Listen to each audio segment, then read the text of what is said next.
আসসালামু আলাইকুম। আপনারা কেমন আছেন ভাই বোনেরা? নিশ্চয়ই ভালো আছেন। আলহামদুলিল্লাহ, আমিও ভালো আছি। আজকে বেশি কিছু রান্নার নাই ঝামেলা। আমি কচুর গাঠিগুলো ছোট ছোট বলে আমি সিদ্ধ করে বেছে ধুয়ে নিছি, একটা আলু দিছি, আর এই যে 3টা ডিম আর একটা মুরগির মাংস ছিল, এর মধ্যে ভেজে নিলাম একটু। আজকে এটা রান্না করব। বাসায় তেমন লোকজন নাই, এই জন্য মনে করলাম এই একটা তরকারি রান্না করি।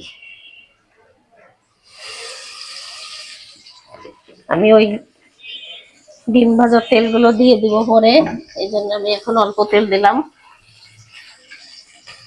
আমি আজকে একটু পেঁয়াজ, সরিষা, মরিচ বেটে নিয়েছিলাম একসাথে। মরিচের গুঁড়া, হলদি, লবণ সব দিয়ে দিলাম।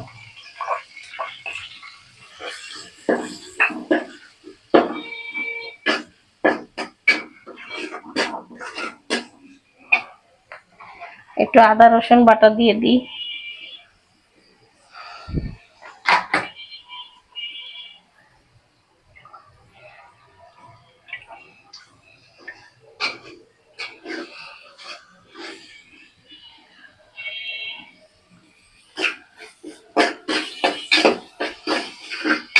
মশলাটা দেখেন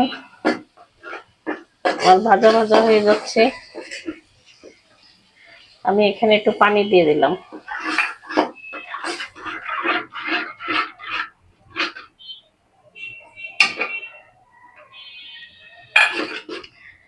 একটু পানি দিয়ে দিই। আমি ডিমটা উঠাই রেখে তেলগুলো ওর মধ্যে দিয়ে দিই এখন।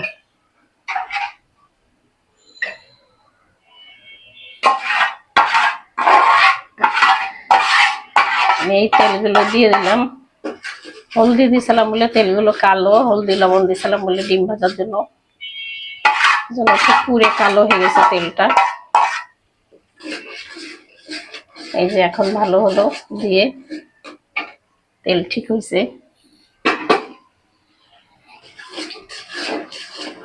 কচুর মুখিগুলো এত ছোট ছোট যে বাছতে খুব কষ্ট হয়েছে, এই জন্য আমি সিদ্ধ করে বাছছি, হাত দিয়ে সিদ্ধ করে বাইছে নিছি।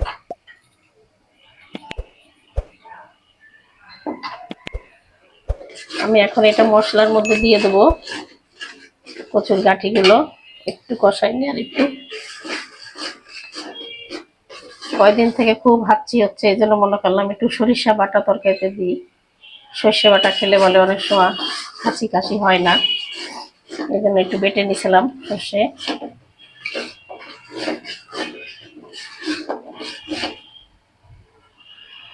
তা ভাই বোনেরা আমাকে কমেন্টে ভালো ভালো কথা লেখেন, আমার খুব ভালো লাগে দেখে।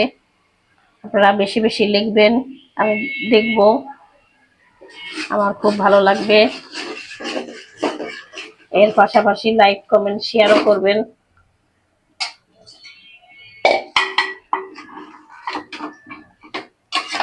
আমি এখন কচুর মুখিগুলো দিয়ে দিছি।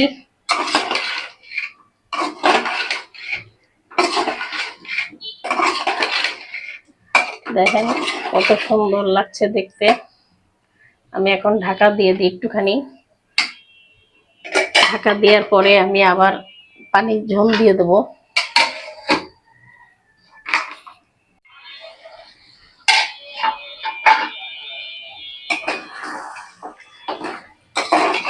আমার কচুটা দেখেন কষানো হয়ে গেছে প্রায়। আমি এখন ঝোলের পানি দিয়ে দেবো।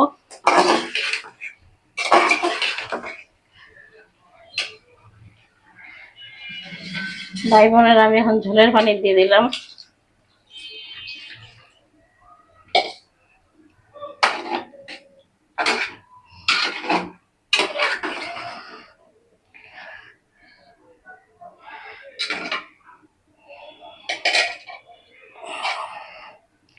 আর একটু দিই।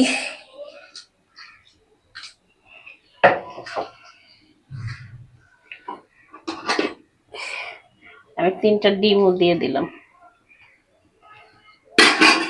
এবার ঢাকা দিয়ে দিলাম, হতে থাক আস্তে আস্তে। আমার হয়ে গেছে। এই যে কচুর গলে গেছে যে একদম, অনেক সুন্দর হয়েছে তরকারিটা। দেখেন, আমি এখন নামাই ফেলি। চুলা বন্ধ করে দিলাম, একটু ঝোল থাক, নামাই ফেললাম। ডিম দিয়ে যে রান্না করে ফেললাম। তা ভাই বোনেরা, আপনাদের কাছে যদি ভালো লাগে তাহলে লাইক কমেন্ট শেয়ার করবেন, সাবস্ক্রাইব করবেন, আমার পাশে থাকবেন। আমি এখানেই শেষ করলাম। আল্লাহ হাফেজ।